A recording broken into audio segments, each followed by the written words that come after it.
I don't tend to feel like a place is my home until I have lots of places to record videos and lots of different angles to position the camera at, and for it to all look aesthetically pleasing in the final tape.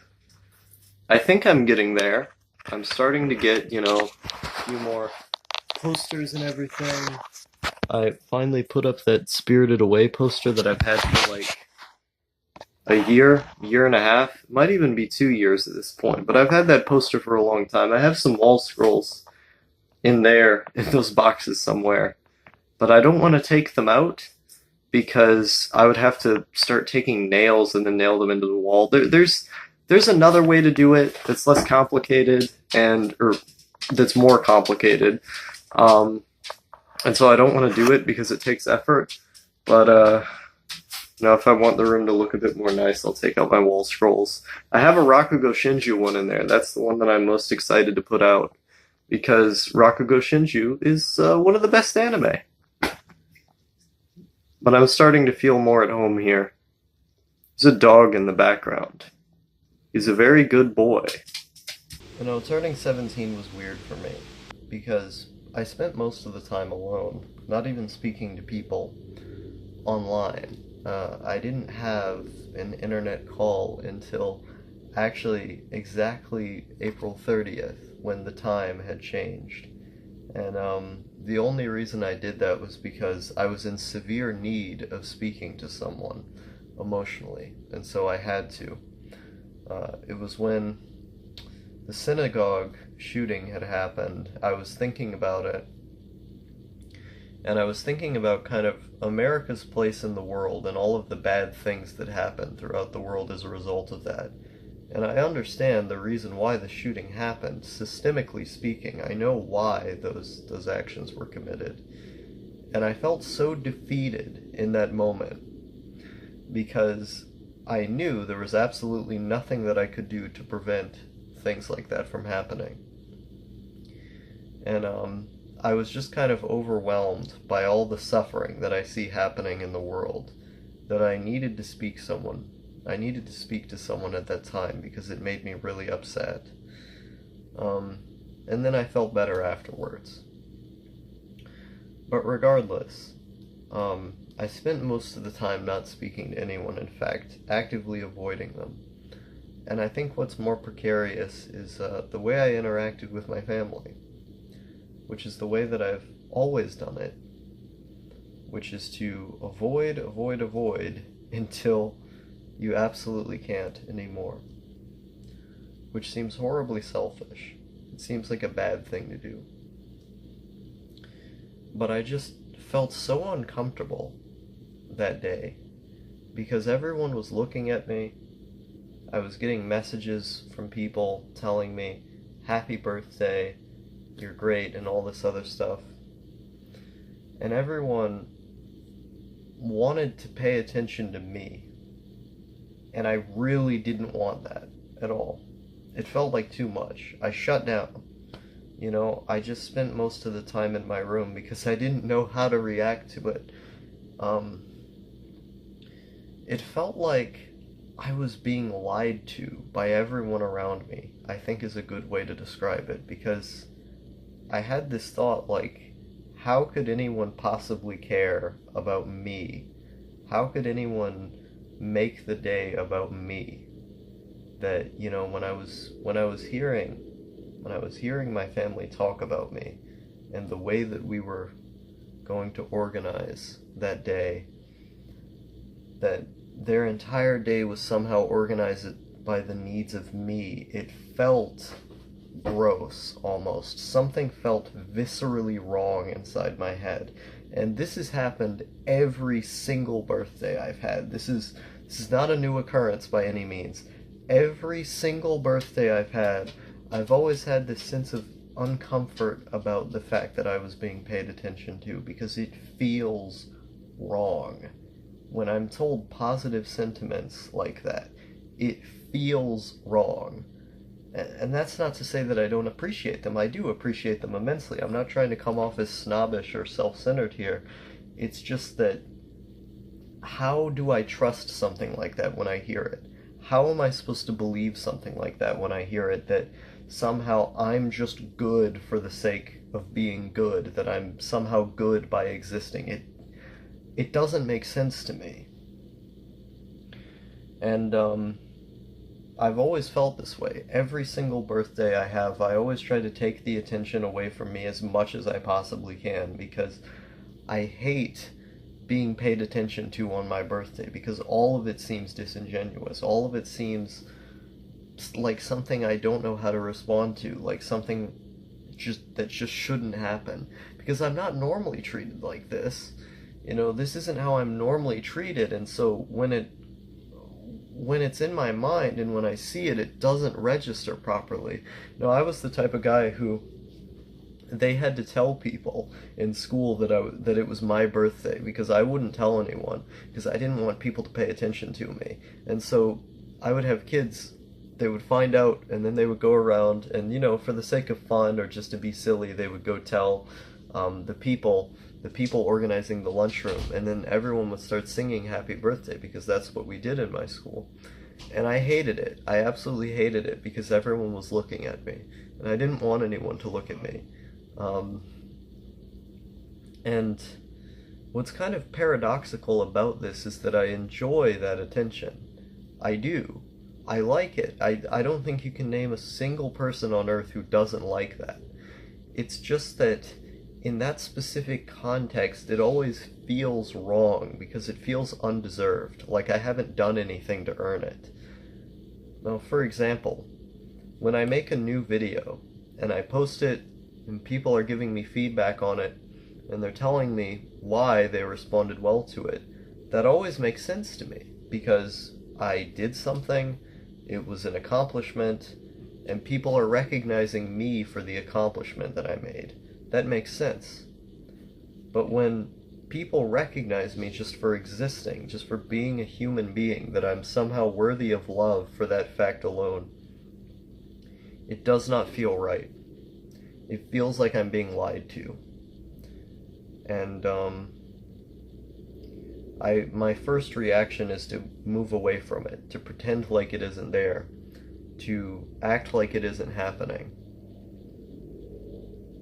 And I don't know how else to react. This is the way that I've always thought about it, and I just don't know how else to process the information. Please, commenters, if you know a way to deal with this, please tell me, because I don't. And it's bothered me for quite some time now. The fact that I'm so awkward that I have to stay in my room most of the time, because I'm so scared of being recognized for something I feel like I haven't accomplished. It seems to me that throughout my time being alive, the place that I've lived in has largely informed the thoughts that I was having, the way that I felt. I lived in the same house in Tennessee for about 16 years, and only when I turned 16 did I start moving all over the country. I moved to many, many states, lived in a lot of different houses. Over the course of only a few months, it was as if I was in a different state every 2 months, until finally settling down here for the longest I have since leaving that house that I lived in for all my life. There was something I always did every couple years, was I rearranged my room. Specifically when I turned 15, I rearranged my room the entire day on my birthday, because I felt that I needed some kind of sense of accomplishment for that day, and I wanted my brain to kind of reset with the new age that I was at. I was 14 and I had my room a certain way. I wanted the new room to represent a new me. And so when I turned 15, I moved all the furniture, and it looked way different. When I turned 16, of course, by this point, the motions were already in full swing to get out of the place that I was in. I was living in my mom's house and then going back and forth to my cousin's house for about 2 years. But at this point, the idea had solidified that I was going to be ending up somewhere different than the place that I was living in for so long. And so every couple of years, it wasn't a matter of moving the furniture around. It wasn't a matter of moving the TV to a different spot so I can feel special. It was about going to an entirely different place. See, I remember when I lived in Oklahoma, and when I went outside, I would see nothing but trailer parks around me. It felt a bit odd staying in my room because the door was broken, not so dissimilar to when I was living at my original house. I had no door at all, but when I was living at this house, the door was broken, and it felt really weird to me. Bugs and all kinds of things were getting in through the window. I would wake up with a spider or ants around my room, and, because it's the desert, God forbid a scorpion shows up, although that was something I had to worry a bit more about when I went to Nevada later on. And so, when I was spending my time in this house, I had a lot to think about. I had a lot to think about the difference between going outside and seeing nothing but trees, and then going outside and seeing nothing but white trash. So I would continue walking, out down the road, and I would see a bank, I would see a McDonald's. There were all kinds of things in this town that I could easily get to from one place or the other. And I kind of enjoyed that element of living there because it didn't feel like I was trapped in one place anymore. It felt like I could actually go places and do things. However, there was one major problem I had with this area, and that was the fear of crime. And so, when I was living in this house, I never felt that I could go out for any long duration of time because I was afraid if I did, I wouldn't necessarily get back. Especially not at night. I never went out at night. I think I did like one time and then came back pretty quickly. Especially because, just further down into Oklahoma, there was a place called Lawton. It wasn't too far away, and it's known to be one of the crime capitals of the United States. That didn't make me feel so well either, although the town that I was living in, while in close proximity, it wasn't anywhere near as dangerous, which is nice. And so, I end up leaving this place, and I go to Virginia. And in Virginia, I absolutely hated the place that I was living in, mostly because it was a shelter with other people in it, so I never felt like I had any privacy. And I never felt like I had autonomy over the times that I could sleep, which, if you know me, those things are very important. And so, I absolutely hated it. That combined with the various intermediary personal drama and the online drama that I was subsequently experiencing at that time, it was bad. It was feeling really bad. So I absolutely hated everything about that place. It was too bright, the thing that I liked about Oklahoma was that there was stuff that I could go do, whereas in this place I felt like there was too much stuff that I could go do. I never really knew how to get home. And so I wanted to leave. And by total accident, we ended up leaving. And the next place that we went to, I felt totally different as a human being. There's a pattern throughout all of these instances in which when I changed my room, I felt different. My living space felt different, and I felt different. But when I changed house, or rather I changed state, I felt 10 times more different. And when I was living in Maine specifically, I think that time embodied a mindset that I don't think many other times in my life have, if any. I felt very unhinged. I felt very apathetic towards the people and the world around me. I was kind of going insane as I was living in that house. And so it's difficult for me to judge or determine how much of that had to do with the place that I was living in, and how much of it had to do with the fact that I had to move everywhere with no money all the time. But regardless, I actually did like this place quite a bit. It was pretty boring, But I think a lot of that internal boredom came mostly from the fact that I was pretty sad at the time in comparison to now, and the fact that, I didn't have any money to do anything, and so I was just kind of, I didn't even have internet for most of that time, and so that was really rough. But I spent this time, going out at like 3 a.m., and I would be out at 3 a.m. using the internet in the local laundromat. The laundromat would close at 8 o'clock, and I would always make sure to be inside, or maybe it was 9, I think it was actually 9. I would always make sure to be inside the laundromat before the place would close. So if the door's locked, because it was a self-authored laundromat, when the door's locked, there would be nobody inside to tell me to get out, and I could just open the door myself because I was on the inside.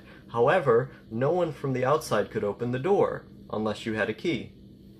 And so I would be inside way after hours, illegally partaking in free internet, and I wouldn't have to stand outside the building in the freezing cold with the potential of getting mugged. While the potential was very low, because the only people who lived in this town were super old, I didn't want to risk it.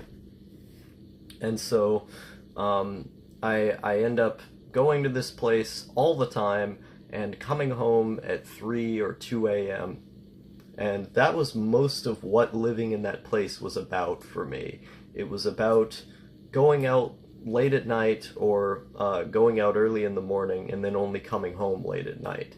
I spent most of my time out of the house at that time, which is very, very weird for me. An ideal like that is kind of radical and strange. And so I found it actually kind of comfy, because I would just be sitting in the McDonald's, sometimes not even eating anything. I'd just be sitting in there because it was warm and I didn't have a good coat. And I would just look out at the rain. I would just look outside at the rain. And part of me felt kind of whole when partaking in that experience. I would listen to NPR, the local NPR news station for that specific district of the state. And, I would hear all these liberals calling into the show. Because when I listen to Nashville public radio, usually I hear a lot more conservatives calling into the show, because it's a southern state. But I was listening to public radio this one specific day where a guy literally called in and compared Trump to Hitler. He used the words, he was fully adamant about it, he seemed like he meant what he was saying. And that was really strange, because I would have never heard something like that on Nashville public radio. I haven't listened to Kentucky's local public radio station, just because I don't listen to the radio as much as I used to.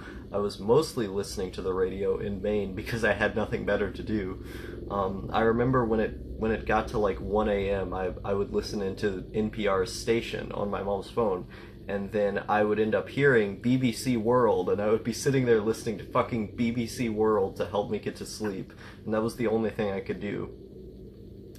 But regardless, I was sitting here, I was watching the rain, and a part of me felt just kind of whole in that experience. I didn't particularly... My dog needs to be petted. I didn't particularly desire going anywhere else. I felt kind of apathetic to the entire situation, but that was one of those instances where the apathy that I was feeling was actually kind of comforting, It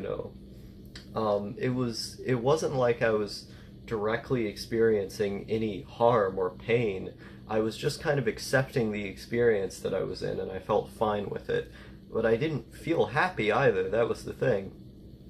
And so it was this kind of middle ground of feelings that I was often experiencing, because my baseline emotion was immense dread, depression, horrifying feelings all the time. It was like my entire physical being was being attacked by these depressive feelings.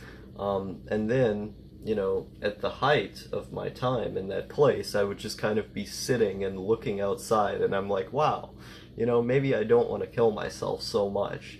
And that was the height. That was when I felt at my best living in that place. And so it kind of tells you the mindset that I was in living there. Um, and I felt like a totally different guy living there as compared to when I lived in Virginia. I felt like a totally different guy in comparison to when I lived in Oklahoma, when I lived in Tennessee, when I lived in both different houses in Tennessee, when I lived in both different sets of my room in Tennessee, all the different times I changed the way that the furniture was moved around. And so it's weird for me to connect the dots in my head, to connect the timeline by houses, because that's the only physical measurement that I have. I can cite behaviors and then I can say, I act and felt this way at this specific time in my life. But if you do it that way, it gets too specific. You're talking about too many different elements at once.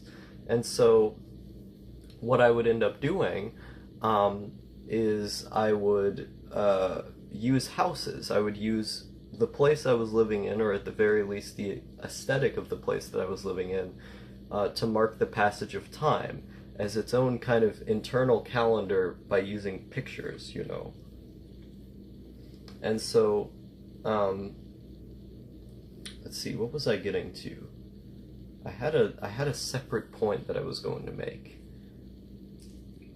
You know, I think with someone like me, who's just changing constantly, who's always having different ideas, who's always feeling like something in their life is shifting in some way, it can be easier to use this as a metric, use the place that I was living in as a metric to measure what change was occurring and who I was at that time. It makes it easier to remember. And I think with that, with trying to remember that, one has to ask the question, well, what is the next step? And I've been getting tremendously sick of the place that I've been living in. I've talked about it a lot on this channel, the fact that when I go outside I have absolutely nothing to do, and it's just kind of boredom here. You know, I spent 16 years living in that house in Tennessee, and for about 5 of those years I was utterly miserable about the fact that I had nothing to do where I was living. And, you know, I fought off most of it long and hard with watching YouTube videos or playing video games, and I always told myself in the future, when I turn 18, I won't have to deal with the fact that the place I live in is so boring. I'll go somewhere else more cool. You know, I would fantasize about Japan and Russia and places like that back then. But it was always in the back of my mind. And as I inch closer to 18 years old, you know, now that I turned 17 just yesterday, I gotta wonder where exactly is the next place going to be? Because I know my boots are placed firmly on the ground in this place for the next year. I think that's more or less just a fact, unless something radically shifted all of a sudden, as it tends to in my life, beyond my control. And so I think this mind state that I'm in is probably going to be solidified for some time, as it's been in the past. And now, the only question I have is, if that is the case, then how am I going to deal with it? You know, how am I going to be able to cope until I ultimately leave? Because I'm really bored. Really, really bored of this place. People, they go on my channel and they wonder why I make so many videos every day. Granted, it's been slowing down a little bit now, but I make so many videos every day because I have nothing else to do. This is it. This is what I do. You know, I can play a video game, kind of. I can listen to music, read a book, watch YouTube videos, and then do this. That's it. That's all I do every day. And eventually that cycle becomes very noticeable, and you long to do something else, or at least to be somewhere else. You long to go outside and actually have somewhere to go. instead of walking around aimlessly in your backyard.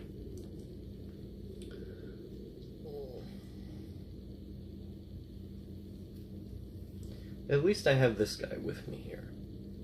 See, my dog Bertram makes things a bit easier, as he forces me out of the house to go give him a walk, which is good for my health. And then I have him here to help keep me company. Like this. But otherwise, I don't really have much tying me to this place. He's the only thing I got. See, look at this. He's biting my finger. He's a good man, I promise you. He's just a bit feisty today. But, oh man, what was I getting to?